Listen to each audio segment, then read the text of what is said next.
Hello there, it's SharRon, the CEO and founder of the Jamison Group. I hope that some of you can join me. I got a lot of questions today and inbox messages about my post about betrayal. So I hope that you can join me. Hey, Shantisha, thanks so much for joining me. I appreciate it. Well, what I thought I would do, and I hope people can listen at a later time if they can't pop on with me, is to talk about this thing called betrayal. Because I think that we all have been betrayed in our lives, publicly, privately, professionally, sometimes in our marriages, our partnerships. And what we know is that betrayal hurts. It is painful. Hey, Robin. And not only does betrayal hurt our hearts, but it hurts. Hey, Sherry. Thanks so much for joining me, Sherry and Robin and Shanisha. It hurts our minds. It hurts our spirits.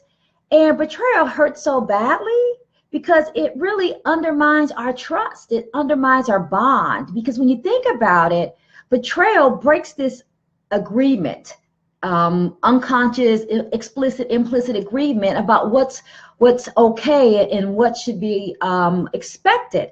So when people betray us, hey, Angela, thanks so much for joining me. It hurts us because it hurts the relationship because it destroys our illusion of what loyalty means. It hurts us because our secrets have been revealed. It also hurts our trust in people because if we're not careful, we will start projecting all of our feelings to all of our friends. Hey, Christo and John, because it's hard to deal with traitors. I don't care. It's hard to deal with traitors. And we have to ask ourselves, why do people betray us? I believe it's motivated by jealousy, because people want what you want, but they don't want to do what you had to do to get it. It's motivated by lust. It's motivated by fear. I think that betrayal is motivated by a need of power and perks and popularity and privilege and prosperity. There's so many reasons why people will betray you. And sometimes people will just betray you for recognition, because some people are so shallow, are so hungry for being part of a group, they will just betray your trust on one group to get into another group. So there's so many reasons why betrayal hurts, and betrayal cuts us at our core because it makes us not feel safe. It makes us not feel protected. It makes us feel vulnerable. And so when we think about betrayal, I want us to know that everybody by your side ain't on your side. And we also need to, hey, Terry and Carol, always know that betrayal is unfortunately to be expected. So what can we do? Here's the question. When people betray you professionally or personally, what can we do? One is to understand that you're going to feel grief. It's a loss. You lost a friendship, you lost a friend, you lost this illusion, you lost a sense of safety. Understand you're going to be grieving, and you might grieve for a while based on the closeness of the relationship and based on what you have shared together. Second thing is be kind to yourself. I know when I have been betrayed, I beat myself up. I ask myself questions like, why didn't I see it coming? Why did I share so much? Why did I miss it? I think we easily attack ourselves and beat ourselves up because we think that we should have known. But sometimes we just don't know. Sometimes we're going to miss it, especially if we're not paying attention, because all the people who betrayed me, honestly, there were signs along the way. I just missed the signs. Hey, Beverly. So one, you're going to be grieving, expect it. Two, don't beat yourself up. Three, don't try to manage perceptions. I think many times when people betray us, we're so embarrassed, especially if they told our good stuff, that we start trying to manage everybody's perceptions. Listen, you can't manage somebody's perceptions. People are going to believe what they want to believe, and some people will believe a lie, and some people will believe the truth. But don't get into this space that, oh, let me call this person and let me call this person, let me tell them what really happened. You can't manage anybody's perceptions. People are going to believe what they want to believe, and so we just got to allow it to run its course. The fourth thing to remember is that when you are betrayed, it might trigger old emotions and all your insecurity, all your pain points. You might start feeling all those things all over again, and it's normal. When we are betrayed, remember, it pulls off this curtain of safety. And so we might feel that. And then I think the eighth thing is so important to know when you're betrayed. Let yourself go through the process. I think so often, hey, Alexandra and Lynn and Beverly, I think so often when we get betrayed, we want to fix it. But listen, sometimes let yourself feel all those emotions. I think that we get uncomfortable when we're feeling anger. You're going to be angry. You're going to be pissed. You're going to want to seek revenge. You're going to want to hit them in the eye. You're going to cuss them out. You might want to hurt them back. All that's normal. Allow yourself to go through all those emotions. I get so tired of sometimes at church people say just pray. No, that ain't enough. You need to pray and process those emotions, because I don't care how much you pray. If you're pissed off, if you don't handle that stuff, it's going to show up, right? Because our buried feelings never died and multiply, and then they will show up in other relationships. Let yourself feel all the emotions. Don't try to cover it up. And here's the thing, don't try so quickly to restore the relationship, because sometimes the relationship might not be worthy of being restored. I think we rush so fast to reconciliation or restoration. But honestly, I'm one of these people, I don't believe in total restoration. If you cross me in ways and cut me, I will never restore the relationship. I might forgive you over there, but some people don't need to be restored. And so we have to be careful not to put people back in our lives until we have processed the pain and that we have had some physical and some spiritual and some psychological intervention. You just can't just pray over it and put the relationship back together, because those feelings are still there, and those feelings will come up in the most inopportune times. So just know that betrayal hurts. It's a loss. You're going to feel all types of emotions. It's motivated by fear and lust and jealousy and greed and authority and all those types of things. And you're going to feel a lot of emotions. But this is what I want you to take away. There are 10 signs that I want you to consider that will help you identify if people are prone to betray you, if they're traitors. Why? Because there's some consistencies. The research shows there's some consistencies, and every time I have an opportunity to meet with groups or couples, there are some consistencies. Number one, people who have no sense of happiness or success in their life are dangerous. I'm going to say that again. When people have no sense of success, happiness, and fulfillment in their lives, they are dangerous. Why? Because if they're not happy, they don't want you happy. And so we have to be careful to understand that unhappy people are prone to share their misery with you. Because remember, misery likes company. So we have to be careful. And if people are always complaining and always whining, somebody's out to get them, be careful. Well, again, one, if people have evidence of no happiness, no fulfillment, nor success, they are higher prone to betray you. Two, people who treat other people badly are also prone to betray you. I'm always shocked when I have couples and they say, well, he messed around on 3 of his girlfriends, but he wasn't going to do it to me. What? Let me tell you, what Dr. Maya Angelou said, when people show you who they are, believe them. And if you are dating someone or in relationships with someone and you witness them betraying other people, lying on other people, hurting other people, guess what? Your time is coming. So don't think that you are this exception to a rule. If people behave badly consistently, it's part of their character. Their conduct is an indication of their character. And so we should not be surprised when they do bad stuff to us, when we watch them and witness them doing bad things to other people. I don't care what you say, what people will do something anywhere, they do it everywhere. And you are not so wonderful that you will be exempt from them behaving badly. 3, follow your gut.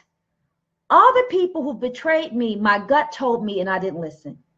And one of the people almost shut my business down and cost me thousands and thousands of dollars. We don't have to understand why, but God gives us a gut for a reason, an intuition, and you don't have to explain it. If something says this is unsafe, trust it. We don't have to understand why. So I think that when we don't follow our gut, when we don't follow that inner voice, and we do something that is total contradiction to what our gut is telling us, I think that we get ourselves in trouble. 4, people who betray you usually have no self-awareness. I'm always concerned when people are 40 and 50 and they haven't been to therapy. That's a scary thought. Because when people don't have some type of self-awareness, they are prone to cross boundaries. And you can't get self-awareness by yourself, because we all have blind spots. And we always need a mirror for people to illuminate things about us that we don't see. And so when people come and say, oh, I've never been to therapy and you're 54 years old, I'm scared. I know, be careful, because if people don't have self-awareness, they don't understand when they are behaving badly. And many times they are not aware of how they are showing up in a way that makes them act jealous, or makes them act vengeful, or makes them act untrustworthy. So we want to make sure if people don't have self-awareness, they are in trouble. 5, people betray you when they have no self-mastery. What does that mean? When people are impulsive, doggone it. When people have no self-discipline, when people cannot hold on to their emotions, they're tick, tick, boom. I mean, are willing to act first and think later. Because those are the people who will tell your business and then say sorry. It's like, wait a minute, you already cut me. Now I'm bleeding. I'm hemorrhaging. You ruined my reputation. You can't put a Band-Aid on somebody's reputation. So we got to make sure that we understand if people don't have self-mastery, they don't have a sense of discipline, and they are impulsive, they are prone, highly prone to sabotage and be a betrayer and a saboteur. Hey, Pearl. Hey, Regina. 6, people are easily to betray you when they expect you to be mind readers, because they always are getting their feelings hurt, and they won't tell you that their feelings hurt because they expect you to know it.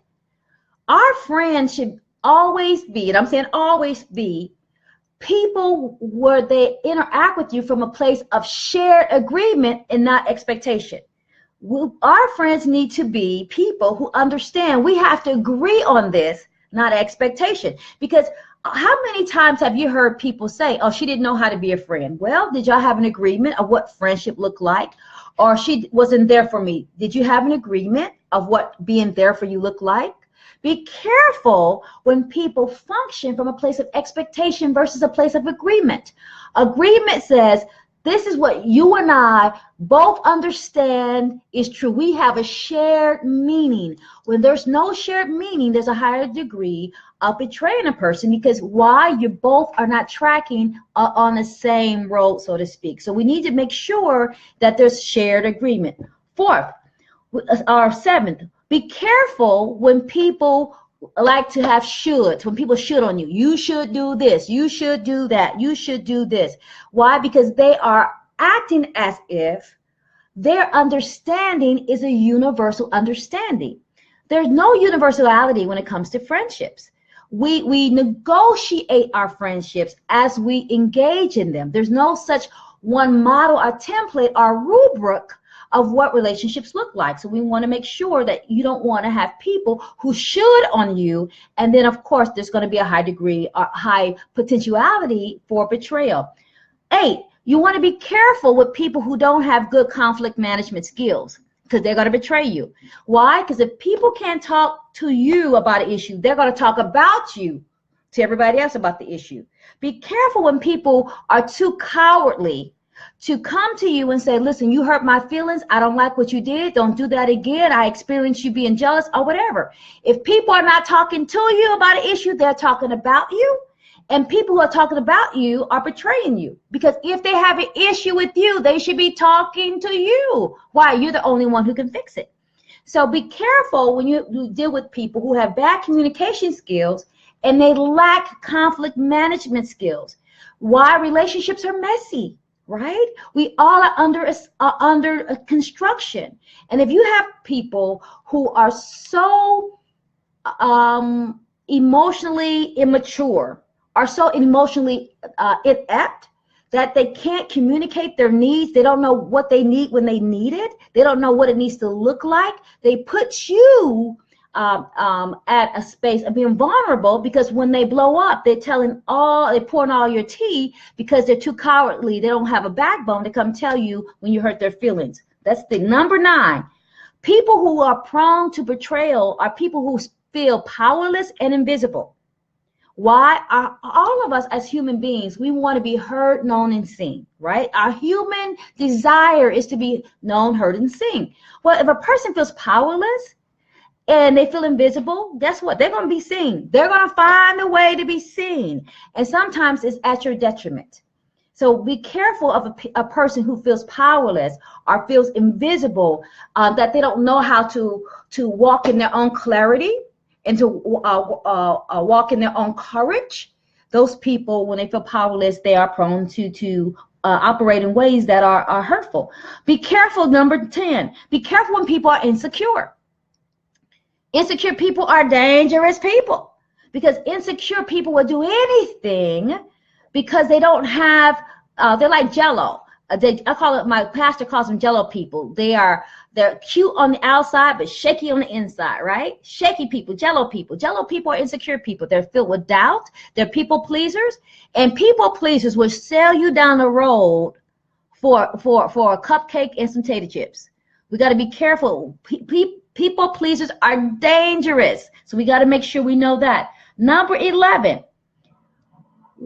People, we got to be careful with betrayal when we have a low threshold, a low criteria for friendship. Listen, if somebody is your coworker, they are not your friend. They're your coworker. Why are you telling them your business? They are not your friend. And if somebody brings you some Big Mac and some French fries, they're not your inner circle. They just brought you some French fries and a Big Mac. We got to be careful that we have such a low threshold to how we define friendships. We have such a low threshold of what we consider a friend. We give people the definition of friends that have not proven anything. I think in the social media environment, we think somebody, if they like our post, they're our friend. No, they just like your post. That's it. They're not your friend.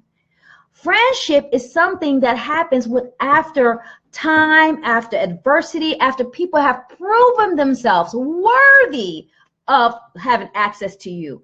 Always remember that having access to you is not a guaranteed position. It is a gift and a privilege. And when you don't honor the privilege of your power, if you don't honor the privilege of your essence, you will give yourself away to people who don't deserve you. We got to be careful that we don't share too much of ourselves with people who have not demonstrated that they're worthy of our friendship. And then we're telling people all of our business. I'm always shocked when I go into corporate America and I see women sharing and men sharing so much of their personal business. I'm thinking, that's your coworker. That's not your friend. So we have to recognize that. Number 12, I think this is the last one. Always understand that people who don't feel that they have the same opportunity are prone to betrayal. And that's why we see a lot of betrayal in our families. Our families think that many times when they betray us, they think that we are too high, getting too high for our britches. That's not the truth. That's not the truth. I think we got to be careful that when people try to keep us in boxes or try to keep us in places that they feel comfortable, and if we go outside the lines and we push outside the cages or the prisons or the paradigms that they want us in, and we refuse to be a prisoner, people come for you. And that's why oftentimes it's our families that hurt us the most. You have to remember, your betrayal is an inside job. It's the people who are closest to us. It's our family. It's our close friends. It's our inner circle. That's why it's so incredibly painful.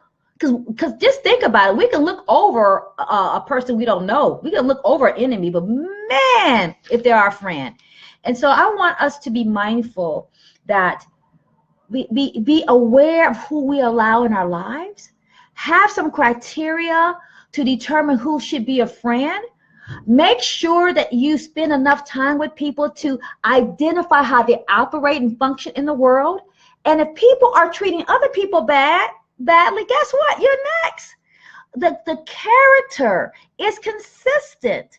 And so, and then if people don't know how to deal with their emotions and deal with conflict and to talk about their issues, they're dangerous. So I want to say I've been betrayed many a times by my family, by my friends. It has cost me money. It's cost me time and energy. A couple of weeks ago, somebody betrayed me so bad that I just had to lay in the bed for a week. I know how painful it is.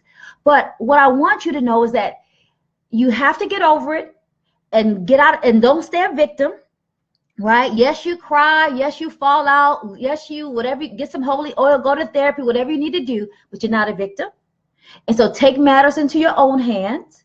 Yes, some of your secrets might be out there. You can't unring the bell. So the secrets are out there. You can't call back the secrets. All you can do is make better decisions in the future. All you can do is to process your pain. All that you can do is not project one hurt on another group of friends. And all you can do is to pray so that you can be more in tune with your spirit. Because sometimes, if you really think about it, sometimes the people who betray us, are we really shocked? I've really never been shocked. But if we're listening to our soul and we are set in our power. Hey, Sharon and Levada and Roland and DJ and Pearl, hopefully we will be able to go through the process and heal. You are not a victim. You are victorious. Yes, you hurt. Yes, they killed your spirit. Yes, you may not trust them, but stand in your power. The secret is out. Yes, you might not look well, but you can't manage everybody's perceptions. Just put your head high, handle what you can handle, clean up what you can clean up, work on yourself, heal yourself, process yourself, make better decisions in the future, and that's all you can do, right?